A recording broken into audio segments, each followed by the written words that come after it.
Hello, Bipsy Gardener here. I'm so goddamn obsessed with Myth of the Machine, it's not even funny anymore. I am warning you, there are spoilers ahead, so if you're not prepared for that, I'm sorry.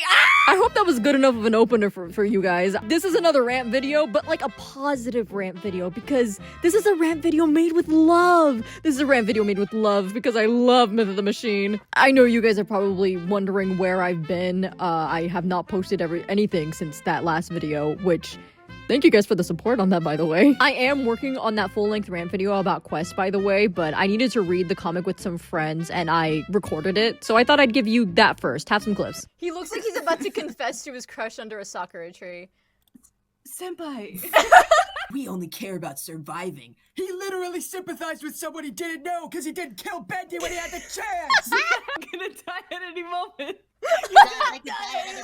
Boris! I'm gonna die at any moment! Weren't those so fucking funny? I had a great time reading that with my friends. Well, a great time and a terrible time. It's fucking Quest. But we aren't here to talk about Quest. We are here to talk about the Lord and Savior that is Myth of the Machine. In case you don't know, Myth of the Machine is basically a Quest rewrite done by Nortsauce and Flygutzz on Tumblr. They took the great ideas that Quest had laid out and actually turned it into a cohesive story that, God, is so fucking enjoyable. Everything from the comedy to the drama to the storytelling to the art itself is just so well done. Flygutz's style is very rough and gritty, but also just so pleasing to look at, and especially when they delve into more gore and horror, it's so terrifying, but so pleasing to the eye. Alternatively, we also have Nort's style and rendition of the characters, which is pretty opposite to the way that Fly draws them.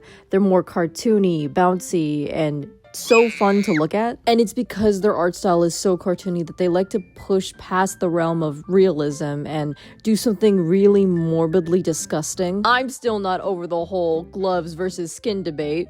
If you know, you know. The fact of the matter is, Nort and Fly are incredibly talented artists, but I wouldn't be as obsessed with Myth of the Machine if it wasn't for the absolutely masterful writing that they do. This series has a very healthy balance between taking things seriously and making things out to be a joke. Sometimes there can definitely be some tonal whiplash, but I think that that's kind of just the nature of Ask blogs, which I'm okay with. But even with it being an Ask blog, you could still tell that they wrote down before actually putting it onto paper, unlike some people. We are currently only one prologue and one chapter in, and gosh, you could already see all the seeds that they're planting for future events. Myth of the Machine is a garden that is being taken care of by two people with the greenest of thumbs. There is one part that I would really like to talk about specifically, and that is the use of dip in the context of this story. Really quick explanation here. There is, well, similar to Quest, an ink illness widely known across the lands as the Blot's Curse, or just the Blot. We don't know too much about the Blot's Curse or the way that it works, other than it makes Toon's bodies uncontrollable and volatile. So far, the only Toon that we know that has the Blot's Curse is our main character, Bendy. It is shown and named to be especially bad for Bendy in comparison to other Toons. His body will bubble up with ink, and you could hear his bones cracking and blood starting to squirt out of his pores. He's basically just melting into a puddle of ink, and it is... whew, the art for it, but we're not talking about the art, we're talking about the story, and we're talking about dip. Now, I'm gonna be completely honest, I had never watched Who Framed Roger Rabbit, so I had no idea what dip was until I read the story with a friend who had watched Who Framed Roger Rabbit. Don't worry, I have mended that mistake, and I absolutely love the movie, and now knowing the movie and knowing what dip is, it is such a good idea to add this into the story. Myth of the Machine obviously crosses over a lot of rubber hose type cartoons, being Bendy and the Ink Machine, Cuphead, Mickey Mouse, Oswald the Lucky Rabbit, and more. Taking inspiration from Roger Rabbit is just the right decision to make, as it also crosses over a lot of different cartoons. Dip is a deadly chemical made by the villain Judge Doom in Roger Rabbit, and it's made from turpentine, acetone, and benzene, which can fatally dissolve any Toon it touches. With Toons being made out of ink and paint, this is exactly the type of chemical that is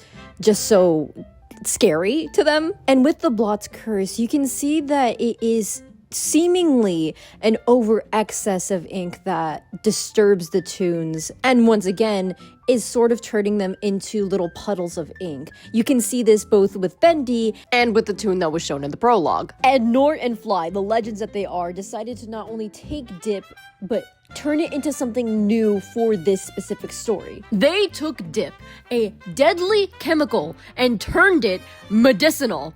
And it makes sense! I cannot stress to you how much I adore this idea. And that's not even scratching the surface of this writing. I haven't even mentioned Mickey. I haven't even mentioned Mickey in the story. He is so good! They turned this happy-go-lucky mouse into one of the most intimidating motherfuckers I've ever met, and I'm so happy about it! Not only did they make him intimidating, but they're also using his character as a means of basically making a commentary on how AI is taking over the world and making things super soulless, and now Mickey is like kind of really soulless, and it's, oh my god, I love this story so much! I'm not gonna make any promises to make a full-length rant video about Myth, because that would probably be like 10 hours long. There's so much to discuss about this story, and it's not even done yet. Not to mention I still need to finish the quest rant video, which, again, I'm working on it, I promise. But this video is already starting to get way longer than I anticipated it to be.